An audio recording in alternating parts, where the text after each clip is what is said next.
Ini sekarang aku coba kalau di awal sudah connect ya, apakah dia otomatis connect tanpa kita perlu setting-setting lagi.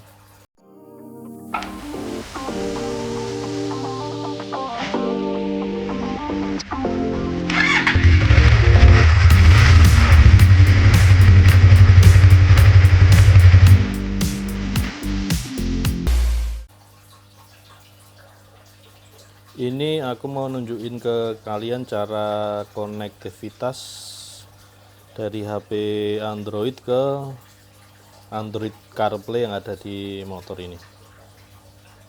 Ini aku sambung ke kunci kontak ya, jadi ketika kunci kontak nyala maka dia akan langsung nyala. Ini ya tampilan awalnya, tampilan awal dari Android Autonya. Ini di menunya ada sederhana sih sebenarnya, cuma Android Auto, terus kemudian ada Bluetooth konektivitas, terus dia ada CarPlay-nya juga, bisa untuk nonton film sebetulnya nih, dari sini tuh bisa nih, cuma ini nggak ada isinya, nggak ada isinya. Oke, kita konekkan dulu. Ini di awal nyala, kemudian dari HP kita cari di Bluetooth, yang penting Bluetooth sama WiFi menyala ya. Terus kita pilih di sini ada Car Bluetooth ini. Nah, dia akan connect toh. Kita pair aja.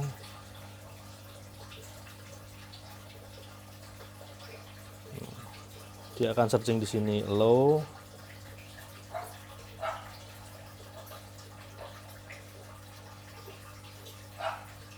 Maka dia akan connect otomatis. Nah, ini cuma perlu satu kali di awal ya, nanti kalau sudah seterusnya itu hanya sekali saja. Ini tampilannya untuk peta. Ini sekarang aku coba kalau di awal sudah connect ya, apakah dia otomatis connect tanpa kita perlu setting-setting lagi.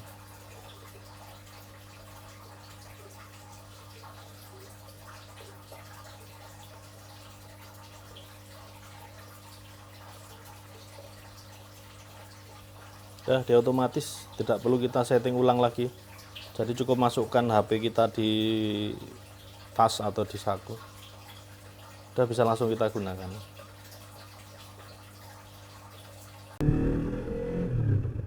Ini sambil ngomongin ini ya, apa namanya, GPS motor. Awalnya itu kan akan suka pergi-pergi jauh tuh naik motor tuh. Yang kesulitan pertama itu dikit-dikit harus buka map karena takut nyasar kan. Terus aku putuskan awalnya tuh pasang apa namanya itu, aku pasang holder HP yang ada di stang itu awalnya. Cuma lama-lama kamera aku tuh jadi kamera HP ya loh, holder HP di stang itu. Nah, itu bikin kameranya itu kayak vibrasi gitu loh. Terus apa ya, warnanya jadi nggak bagus, jadi nggak sebagus ketika belum tak pasang di stang itu hasilnya ya.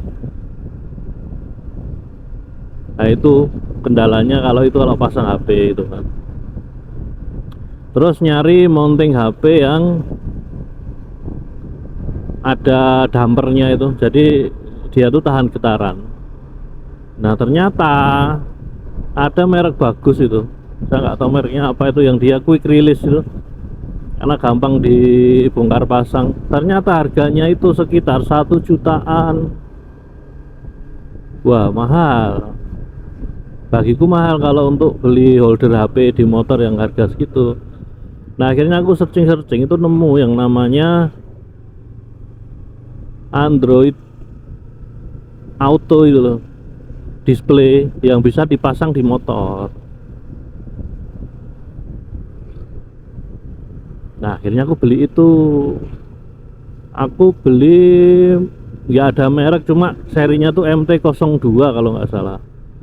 MT-02 itu aku pasang itu, wah itu enak, bagus, ada apa, ada kameranya, bisa untuk apa istilahnya itu,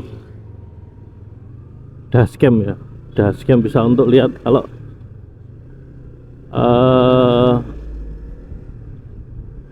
ada sesuatu di jalan tuh bisa kita record di situ kan. Terus ada juga ininya untuk tire pressure itu, cuma tire pressure suka error, suka nggak detect gitu loh, nggak paham kenapa. Nah itu aku pakai sekitar nek lama ya, sebulan. Cuma itu aku pakai ke Dieng, itu hujan deras banget ketika pas lebaran kemarin tuh, hujan deras, badai itulah aku bilang. Karena di situ tuh dia bilangnya IP68, yo aku dengan PD-nya kan, dengan PD-nya aku pakai itu untuk hujan-hujan. Nah ternyata sampai rumah itu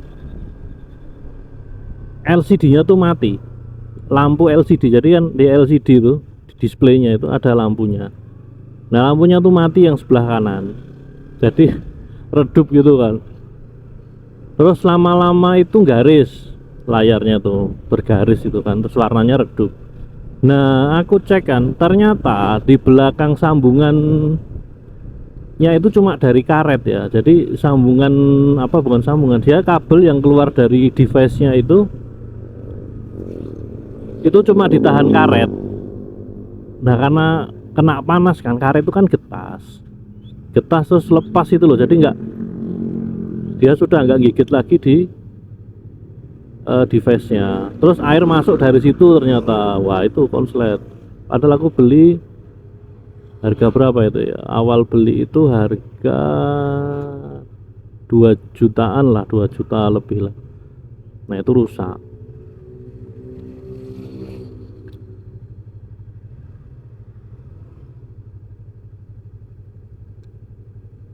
Nah habis itu tak copot lah itu kan, tak copot. Nah aku mulai sering pergi-pergi jauh itu yo kesulitan lagi kan. Terus sudahlah aku beli lagi satu, tapi karena duitnya habis kemarin itu yo akhirnya aku beli cari yang murah, yang harga-harga sekitar sejutaan.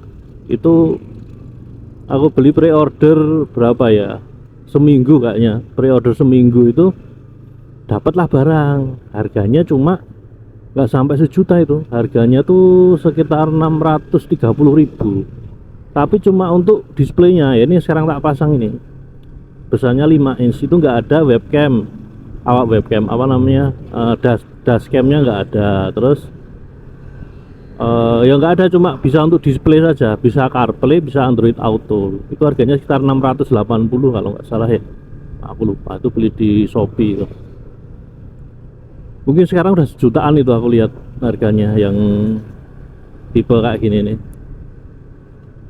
Nah aku pasang lah, aku cek tuh apa, biar nggak kayak kejadian kemarin tuh yang belakangnya itu. Nah itu ternyata dia dari plastik, jadi dilem mati kayaknya itu di belakang itu. Jadi aku pikir ini lebih baik lah nih. Akhirnya aku pasang kan. Nah ternyata ya udah kena badai berkali-kali ya dia masih hidup, itu masih hidup.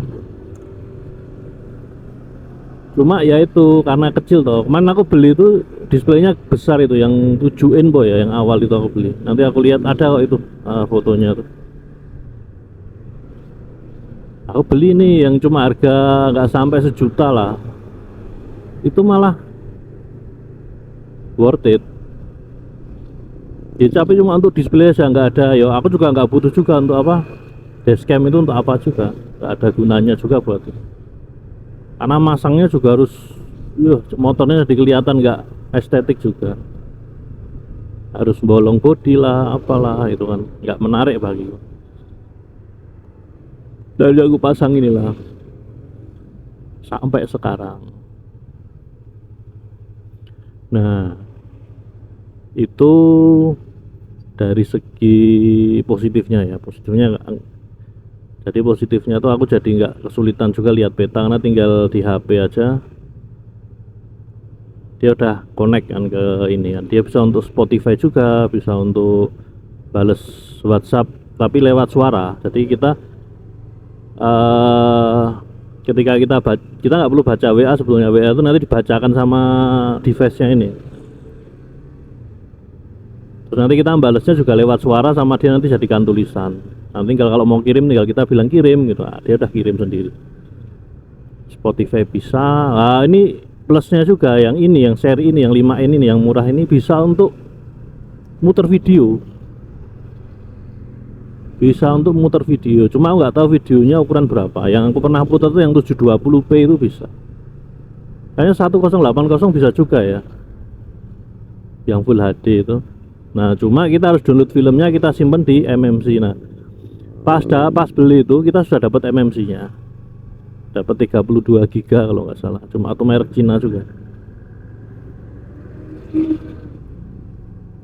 Itu plusnya ya kan. Minusnya, nah, bentar aku tak berhenti beli pakan anjing dulu, nanti kita lanjut ya ke pet shop. Mau punya di rumah, punya 2 anjing kecil-kecil tuh yang makannya tuh, aduh.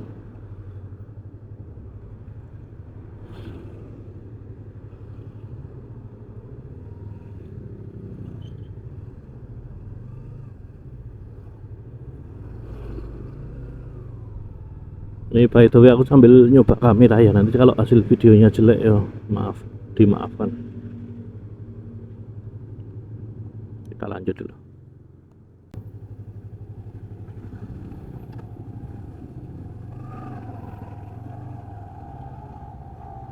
Kira jadi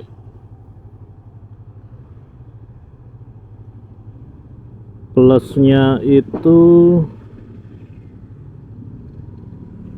oh tadi udah ngomongin plus ya, sekarang ngomongin minusnya. Minusnya yang pertama ya kan, kalau kita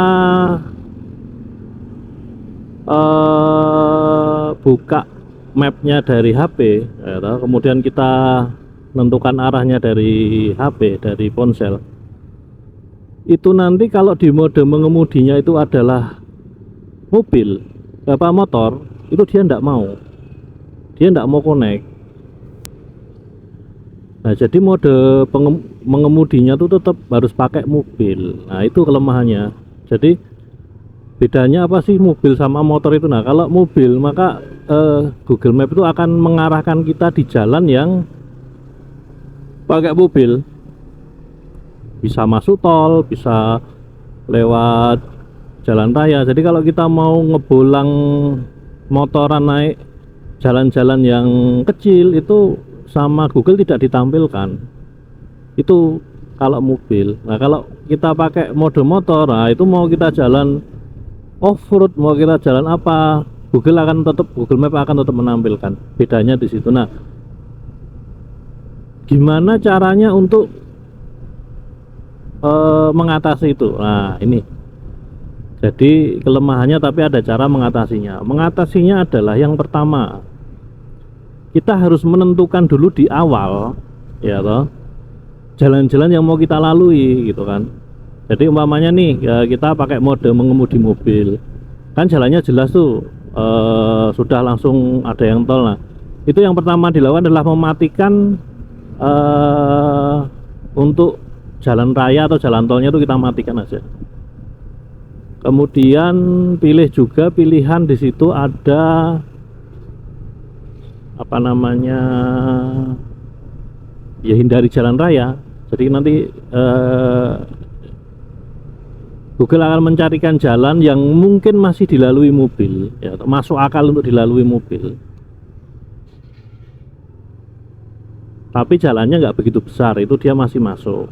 Jalan kampung itu dia masih masuk. Nah, terus yang kedua caranya adalah, jadi kalau awalnya kita menentukan dulu nih, katakanlah ini contoh nih ya, dari Jogja mau ke Malang gitu kan, maka dia akan menyarankan, kalau mode mobil itu akan menyarankan kita lewat jalan tol dan lain sebagainya. Nah, itu dimatikan. Yang nomor satu tadi dimatikan dulu. Terus yang kedua, kita lihat nih jalan yang kira-kira dilewati motor tuh apa saja. Nah, itu kita tentukan. Katakanlah kita mau lewat Yang pertama dari Jogja mau ke Malang, kita lewat Tawangmangu katakanlah ya toh, kita pilih aja pemberhentian. Jadi kita masukkan pemberhentian pertama itu Tawangmangu, terus kemudian kita masukkan lagi pemberhentian kedua Madiun. Jadi arahkan, masukkan pemberhentian yang kira-kira motor itu lewat gitu loh. Kita mau lewat mana itu, nah itu kita masukkan semua. Nanti dengan otomatis walaupun dengan pilihan mengemudi mobil, kita akan dilewatkan jalur-jalur yang kita pilih tadi. Itu solusinya kayak gitu, solusi paling mudah. Memang agak ribet di depan, cuma ya usahakan juga kalau pakai Android Auto di motor itu, kalau kita mau merancang sebuah perjalanan jauh, itu sebaiknya memang dari awal harus kita rencanakan kita jalan lewat mana. Nah itu jangan dadaan kita kayak, karena ini kan motor ya, tangan kita kalau kita di jalan tuh sudah pikirannya dah lain. Terus kalau kita sambil naik motor kita ngerubah-ngerubah settingan, itu ya bahaya juga itu kan. Lebih baik itu dilakukan sebelum kita jalan atau malam sebelum kita berangkat itu loh. Itu kita lakukan sambil kita searching di Google ya, tempat-tempat yang bagus yang kira-kira bisa kita berhenti. Nah kalau aku biasanya kalau perjalanan jauh itu setiap 2 jam sekali aku berhenti, karena pantatnya pasti nggak kuat toh, panas, pinggang juga sakit. Jadi kira-kira aku 2 jam tuh sampai mana itu kita tentukan di awal. Kita berhenti di titik A, titik B, titik C itu kan. Jadi kalau perjalanan 8 jam itu ya itu bisa 12 jam biasanya. Pernah sampai Surabaya naik motor itu berhenti sekitar 13 jam baru aku nyampe. Nah, karena banyak berhentinya kan. Ya berhenti, kadang kalau capek ya tidur ya itu. Ya enaknya kita solo touring tuh kayak gitu sih. Kita mau berhenti kapan saja, mau berhenti itu nggak tergantung orang lain. Dan di jalan itu kita nggak terpacu dengan waktu gitu loh. Ya nikmati perjalanan saja sebetulnya. Gitu kira-kira. Dan enaknya lagi solo touring itu kalau lihat tempat yang bagus ya kita berhenti aja, kita berhenti foto-foto atau apa itu. Bukan foto-foto kita upload tuh bukan karena kita tuh mau pamer tuh enggak, cuma ya ini momen toh, momen yang harus jadi bagikan gitu kan. Kalau ada teman-teman yang mau ngikuti trek atau jalur kita kan nggak perlu lagi repot-repot untuk nyari jalur lagi. Karena naik motor tuh kadang kita berhenti di tempat yang enak, kadang yang enggak gitu loh. Enggak semuanya itu seindah di sosmed. Kadang ya rantainya putus, ban bocor, macem-macem.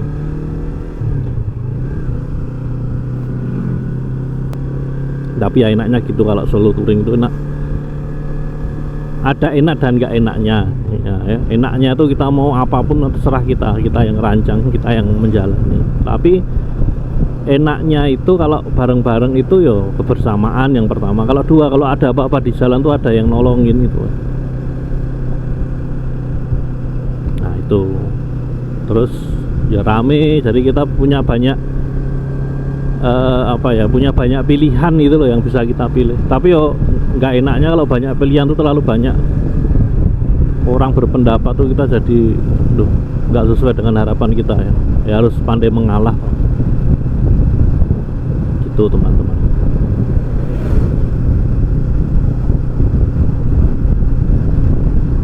Nah ini seperti yang kalian lihat, kalau Google Map-nya tetap jalan itu kan sesuai dengan HP kita, asal HP kita bawa ya. Dan koneksinya nggak begitu susah juga. Kalau itu kayak kita ngonekkan ke itu kayak kita ngonekkan ke speaker Bluetooth itu loh, sama nanti udah otomatis. Nah itu cuma sekali, nanti yang kedua kalinya dia udah otomatis.